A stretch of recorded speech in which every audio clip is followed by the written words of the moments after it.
코로나19 이후 저소득층의 근로소득이 고소득층에 비해 큰 비중으로 줄어든 것으로 나타났습니다. 소득 격차를 줄이려고 정부가 4차례나 추경을 편성해 저소득층에 현금성 지원을 했는데도 차이는 더 커졌는데요. 박예원 기자가 이유를 분석해봤습니다. 올해 3분기 가구당 월 평균 소득은 530만 5천 원입니다. 지난해보다 1.6% 늘었습니다. 어디서 늘었나 봤더니 일해서 버는 근로소득이나 장사해서 버는 사업소득은 다 줄었는데 정부 지원금이 포함된 이전 소득만 17% 넘게 증가했습니다.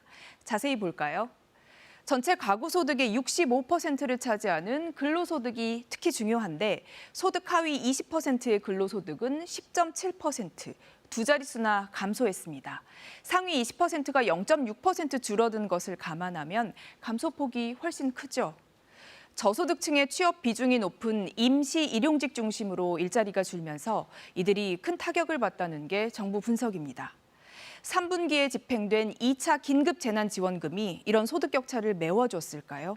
결과적으로 그러지 못했습니다. 정부 지원금이 포함된 공적 이전 소득을 보면 하위 20%에선 15.8% 늘었는데 상위 20%에서는 40.3%, 오히려 배 넘게 증가폭이 컸습니다. 이 숫자만 보면 고소득자가 지원을 더 받은 것처럼 보이죠. 왜 그럴까요? 소득 하위 20%는 평균 연령이 62세 정도인데요. 이들은 2차 재난지원금 내역 가운데 규모가 컸던 소상공인이나 초중등생 자녀 양육지원금 수령 대상이 아니어서 통계에 이렇게 반영된 걸로 보입니다. 이런 이유들 때문에 소득 상위 20%와 하위 20% 간 격차인 5분위 배율은 지난해 같은 기간은 물론 2분기 때와 비교해봐도 더 벌어졌습니다. 그럼 저소득층 어떻게 버티고 있을까요? 소득 하위 20%의 3분기 지출은 3.6%나 줄어 상위 20%보다 감소폭이 4배나 컸습니다. 음식, 주거, 의료 등의 지출의 절반을 썼고요. 오락문화에는 한 달에 7만 원, 옷 사입는 데는 5만 원도 채 쓰지 못했습니다.